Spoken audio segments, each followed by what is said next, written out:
Okay, so today we're going to be taking a look at a more complex version of Jingle Bells. Previously, we've done the really simple one, which just consisted of the chorus. This one is a little bit more complex, and it does have a different note setup than the one we've been practicing, so it is going to be just a little bit more challenging. So we started work on this last week. However, I think it would be prudent to go ahead and go over those opening measures once again. So we're just looking at the right hand right now. If you'll notice that big C right there, it's just another part of the labeling, just like you've got your treble clef, you've got your things that denote the sharps, and you've got that C. So that big C right there tells you that you're specifically playing within this range, starting at middle C and going up. However, you don't want to go up too high. The range that's denoted by that little C is about from here to here. So it spans about that much. And that's what that big C there means. So you'll notice it also has numbers there that'll help you with your fingers. So you've got the 1, 2, 3, 4, 5, like that. So it wants us to start on a D. So D is right here. And then we jump up to a B. So, and you got a space of 4 notes in between. And you'll notice after that B, you just sort of walk down. So, and then we end back on that D. So the way it sounds, then you'll notice we repeat that D. We're on the second measure. So we've got, and then looking at that third measure, it's again that B pattern, except that final note is not a D, but an E. So we've got,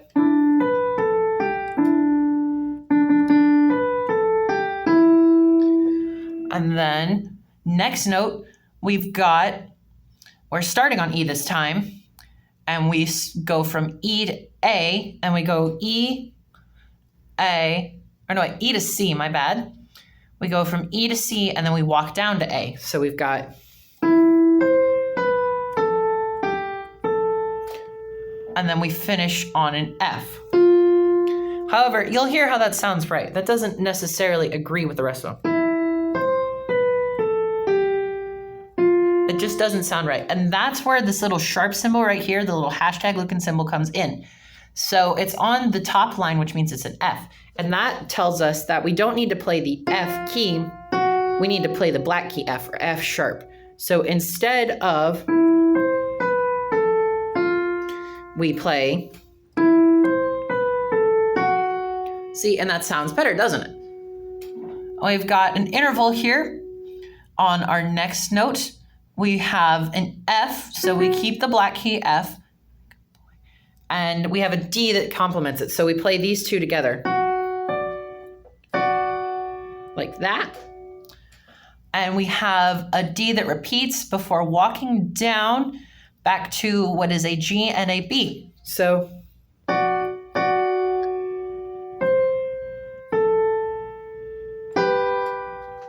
we've got,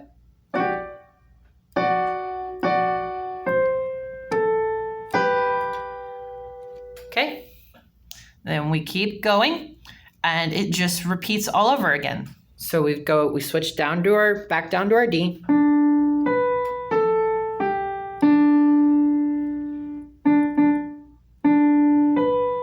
However, we don't have that repetition of the Ds. It is just,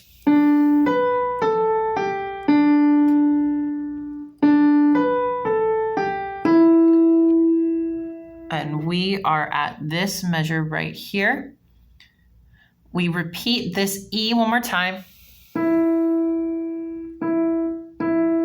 twice, and then we hop up to our C and back down to our A.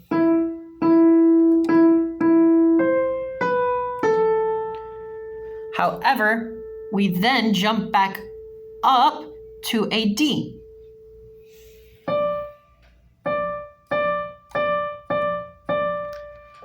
And then we reach one more note up to an E.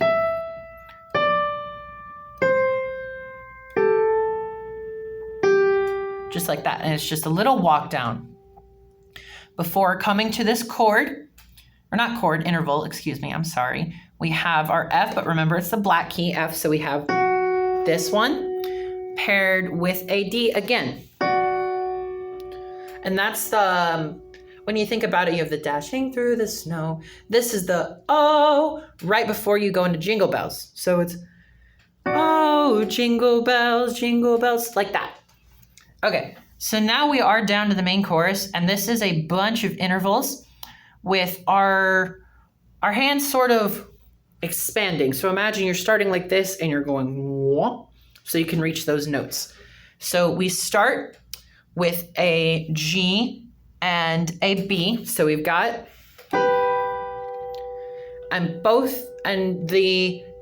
the top finger moves up one note, but the G stays the same. So it, apologies, that is not true. Our bottom hand moves down. That is what it is. We go from a G to an F. So we go from, so we've got, and our left hand, or our bottom finger then moves down one more. So we've got,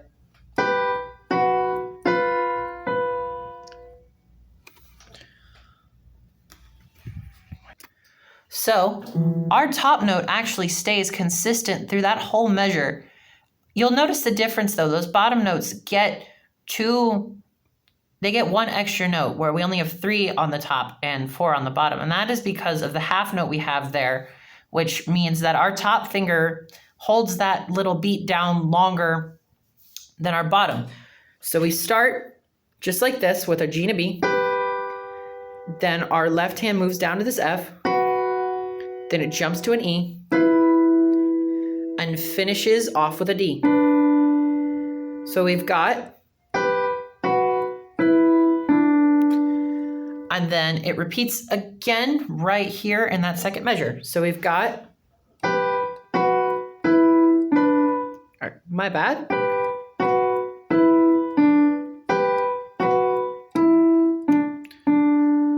And then we have the, right here, we have the Jingle All the Way. So we start off with an E, or excuse me, we start off with a B, we jump to a D before falling down to a G and coming up to an A. So we have,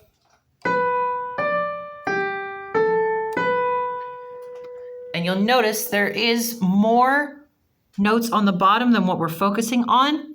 And that's because we're going to start playing these with our left hand, but we're going to focus on the left hand when you get back in next week. So we've made it to the chorus, and that is all I have for you today. I can't wait to see y'all again in class.